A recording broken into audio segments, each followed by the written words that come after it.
দিনহাটায় সিপিআইএমের দলীয় কার্যালয়ে তালা ভেঙে ভেতরে প্রবেশ করলেন সিপিআইএম নেতৃত্ব। রবিবার সকাল 10:50 নাগাদ সিপিআইএমের কোচবিহার জেলা সম্পাদক অনন্ত রায় সহ অন্যান্য নেতৃত্বদের উপস্থিতিতে তালা ভেঙে দলীয় কার্যালয়ে প্রবেশ করেন সিপিআইএম নেতৃত্ব। প্রসঙ্গত, দিন কয়েক আগে সিপিআইএমের দলীয় কার্যালয়ে ভাঙচুরের পাশাপাশি গেটে তালা মেরে দেওয়ার অভিযোগ ওঠে তৃণমূলের বিরুদ্ধে।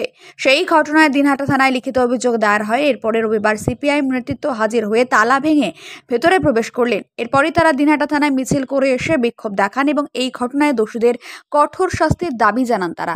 এই যে বারবার দিনহাটা যে সিপিআইএম এর পার্টি অফিস ভাঙচুর হচ্ছে, কি বলবেন এই নিয়ে? কি বলবো, দিনহাটার মানুষ, আপনারা সাংবাদিক, সবটাই উপলব্ধি করতে পারছেন।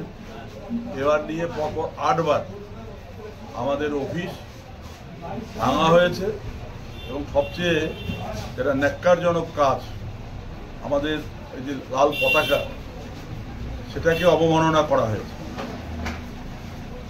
একজন রাজ্যের মন্ত্রী, তিনি তো তৃণমূল দলের এখন কর্মী নন, তার দায়িত্ব হচ্ছে আইন শৃঙ্খলা রক্ষা করা, নাগরিকরা তারা যেন স্বচ্ছন্দে চলাফেরা করতে পারে, তার উদ্যোগ গ্রহণ করা। কিন্তু দিনহাটা হচ্ছে রাজ্যের মধ্যে তার ব্যতিক্রম। এখানে সন্ধ্যার পর গ্রামের মানুষ বাড়ির দরজা জানলা বন্ধ করে দেয়। এখানে বোমা, পিস্তল, বন্দুক এখানে বিক্রি হয় এবং সেটাকে তৃণমূল ব্যবহার করে। এখানে গাঁজার ব্যবসার সঙ্গে যারা জড়িত, আফিং চাষ কি নেই, সেগুলোর দায়িত্ব হচ্ছে মন্ত্রী এবং পুলিশ প্রশাসনের। এগুলোকে বলা যায় যে একবারে খড়গ হস্তে এর বিরুদ্ধে ব্যবস্থা গ্রহণ করা, সে ব্যাপারে কোনো হেলদোল নেই। এখানে 100 দিনের কাজের দুর্নীতি, এখানে যে আবাসন প্রকল্প, তার যারা প্রকল্পের সুযোগ পেয়েছেন তাদের কাছ থেকে 10,000 থেকে 20,000 টাকা পর্যন্ত অবাধে নেওয়া হচ্ছে। এটা হচ্ছে সীমান্ত এলাকা, অবাধে গরু পাচার হয়। এগুলো তৃণমূল দলের একাংশের যদি ইন্ধন না থাকে হয়।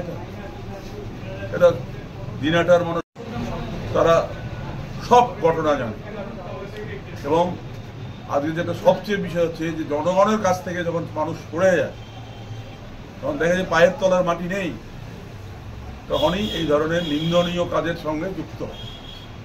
সে কারণে নিজে তিনি, এটা তো আমাদের কথা নয়, তিনি বলেছেন দিনহাটার মানুষ আমাকে ভোট দেবে, বামপন্থীরা আমরা বলেছি।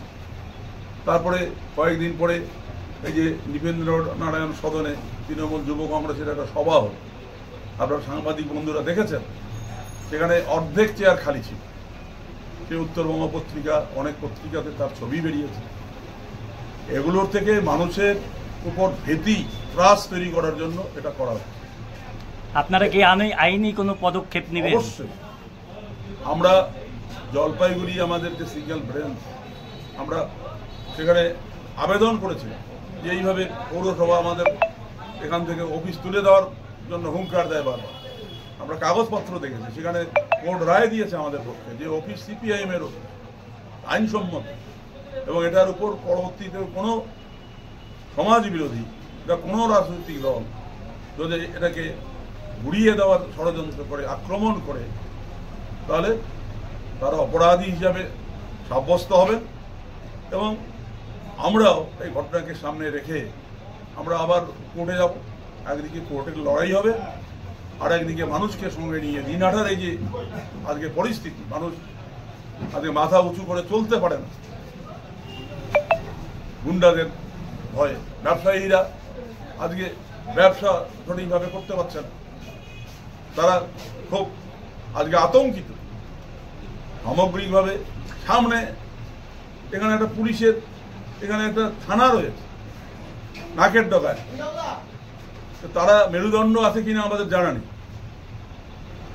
একটা বার তারা এর বিরুদ্ধে কোনো আসামি, কোনো ক্রিমিনাল, তাদের বিরুদ্ধে কোনো উদ্যোগ নিয়েছে। আজকে আবার আমরা যাচ্ছি থানায়, আমরা কথা বলবো এবং পরিষ্কার বলবো, যদি আপনারা না পারেন, প্রয়োজনে আপনাদের বিরুদ্ধে আমরা মামলা করতে বাধ্য, কোর্টে আপনাদের সঙ্গে আমাদের দেখা, এটাই হচ্ছে।